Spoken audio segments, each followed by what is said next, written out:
ZEE5 ಇರುವಾಗ ನೀವು ನಿಮ್ಮ ನೆಚ್ಚಿನ ಶೋಗಳನ್ನ ಎಂದಿಗೂ ಮಿಸ್ ಮಾಡಿಕೊಳ್ಳುವುದಿಲ್ಲ. ಅದು ಸಂಪೂರ್ಣ ಉಚಿತವಾಗಿ. ಭಗವಂತ, ನನಗೊಂದು ಡೌಟು. ಕೇಳು ಶಿವಪ್ರಸಾದ್. ಗಿರಿನ ನಾನು ಓದೋದಕ್ಕೆ ಕಳಿಸಿದ ಮೇಲೆ ನಿನಗೆ ನನ್ನ ಮೇಲೆ ಲವ್ ಜಾಸ್ತಿ ಆಗಿದೆ ಅನ್ಸುತ್ತೆ. ಅರ್ಧ ಸತ್ಯ ಇರಬಹುದು. ನೀನು ನಿನ್ನ ಮಡದಿ ಗಿರಿಜಾಳನ್ನ ವಿದ್ಯಾಭ್ಯಾಸಕ್ಕೆ ಕಳುಹಿಸಿದೆ ಅನ್ನೋ ಕಾರಣಕ್ಕೆ ನಿನ್ನ ಮೇಲೆ ಅಭಿಮಾನ ಪ್ರೀತಿ ಹೆಚ್ಚಾಗಿದ್ದಲ್ಲ. ಸಾಮಾನ್ಯವಾಗಿ ಮಡದಿ ಗಂಡನ ಆಸೆ ಈಡೇರಿಸೋದಕ್ಕೆ ಬಂದಿರೋಳು ಅನ್ನೋ ವಾಡಿಕೆ ಇದೆ. ನಿಜ ಭಗವಂತ. ನಮ್ಮ ಅಜ್ಜಿ ಗಿರಿ ಹತ್ರ ಹೋಗಿ, ನೋಡಮ್ಮ, ಗಂಡನ ಚೆನ್ನಾಗಿ ನೋಡ್ಕೋಬೇಕು, ಅವ್ನು ಹೇಳ್ದ ಹಾಗೆ ಕೇಳಬೇಕು ಅಂತೆಲ್ಲ ಹೇಳಿದ್ಲಂತೆ. ಪಾಪ, ಇವಳು ಕೂಡ ಹಾಗೆ ನಡ್ಕೋತಾ ಇದ್ದಾಳೆ. ಒಟ್ನಲ್ಲಿ ನಮ್ಮ ಗಿರಿ ಚೆನ್ನಾಗಿರ್ಬೇಕು ಭಗವಂತ. ಅವಳು ಚೆನ್ನಾಗಿ ಓದಬೇಕು. ನಿನ್ನ ಕಾರ್ಯಕ್ಕೆ ಮೆಚ್ಚಿದ್ದೇನೆ. ಏನು ಬೇಕು ಕೇಳು. ನಾನು ಏನು ಕೇಳಲಿ ಭಗವಂತ? ನಿನ್ನ ಈ ಸೃಷ್ಟಿಯಲ್ಲಿ ನಾನೊಂದು ಸಣ್ಣ ಜೀವಿ.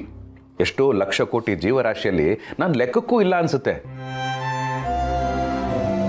ಅಂಥದ್ರಲ್ಲಿ ನನ್ನಂಥವನ್ನ ಹುಡುಕಿ ನನ್ನ ಜೊತೆ ಸ್ನೇಹ ಬೆಳೆಸಿ ಪ್ರೀತಿಯಿಂದ ಮಾತಾಡಿಸ್ತಾ ಇದೆಯಲ್ಲ, ಇದಕ್ಕಿಂತ ಇನ್ನೇನು ಬೇಕು ಭಗವಂತ? ಆದರೂ ನೀನು ಕೇಳೋ ಒಂದಲ್ಲ, ಅದಕ್ಕೆ ಕೇಳ್ತಾ ಇದ್ದೀನಿ ಭಗವಂತ. ನನಗೆ ದುರಹಂಕಾರ ಕೊಡಬೇಡ, ಕೆಟ್ಟ ಬುದ್ಧಿ ಕೊಡಬೇಡ. ನನಗಿಲ್ಲ ಅಂದ್ರೂ ಪರವಾಗಿಲ್ಲ, ಇನ್ನೊಬ್ಬರಿಗೆ ಕೊಡುವಂಥ ಸಾಮರ್ಥ್ಯ ಕೊಡು. ನನ್ನ ಸಂಸಾರನ ಚೆನ್ನಾಗಿ ನೋಡ್ಕೋಬೇಕು, ಆ ಥರ ಶಕ್ತಿ ಕೊಡು. ನನ್ನ ಸಂಸಾರನ ನಿನ್ನ ಹೆಗಲ ಮೇಲೆ ಇಟ್ಕೊಂಡು ನೋಡ್ಕೊ. ಇಷ್ಟೇ ಭಗವಂತ. ಶಿವಪ್ರಸಾದ್, ಹೆಂಡತಿಯ ಇಷ್ಟಾರ್ಥಗಳನ್ನ ಈಡೇರಿಸೋದು ಕೊಂಚ ಸೋಜಿಗೂ ಹೌದು, ಸ್ವಲ್ಪ ಕಷ್ಟವೂ ಹೌದು. ಆದರೂ ನೀನು ಆ ವಾಡಿಕೆಯನ್ನ ದಾಟಿ ಎಲ್ಲೆಯನ್ನ ಮೀರಿ ನಿನ್ನ ಹೆಂಡತಿಗೆ ವಿದ್ಯಾಭ್ಯಾಸನ ಕೊಡಿಸ್ತಾ ಇದೆಯಾ? ಇದು ನನಗೆ ತುಂಬಾ ಮೆಚ್ಚುಗೆ ಆಗಿದೆ. ತವರು ಮನೆಯಿಂದ ಬಂದ ಹೆಣ್ಣಿಗೆ ಗಂಡ ಅವರಾಗುತ್ತಾನೆ, ಆದರೆ ತವರಾಗುವುದಿಲ್ಲ. ನಿನ್ನ ವಿಚಾರದಲ್ಲಿ ಇದು ಸುಳ್ಳಾಗಿದೆ ಶಿವಪ್ರಸಾದ್. ಹೆಂಡತಿಯ ಓದಿನ ವಿಚಾರದಲ್ಲಿ ನೀನು ಪಟ್ಟ ಶ್ರಮ ನಿನ್ನ ಉತ್ತಮ ಭವಿಷ್ಯಕ್ಕೆ ನಾಂದಿಯಾಗಲಿದೆ. ಇದು ನಿನ್ನ ಕುಟುಂಬದ ಸರ್ವತೋಮುಖ ಬೆಳವಣಿಗೆಗೆ ಸಾಕ್ಷಿಯಾಗಲಿದೆ.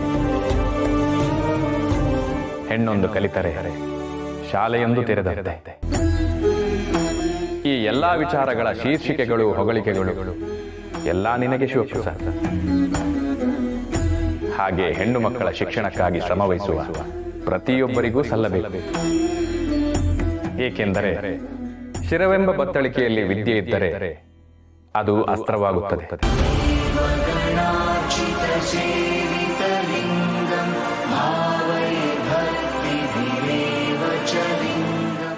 ZEE5 ಆಪ್ ಡೌನ್ಲೋಡ್ ಮಾಡಿ ಎಲ್ಲಾ ಸಂಚಿಕೆಗಳನ್ನು ಸಂಪೂರ್ಣ ಉಚಿತವಾಗಿ ನೋಡಿ.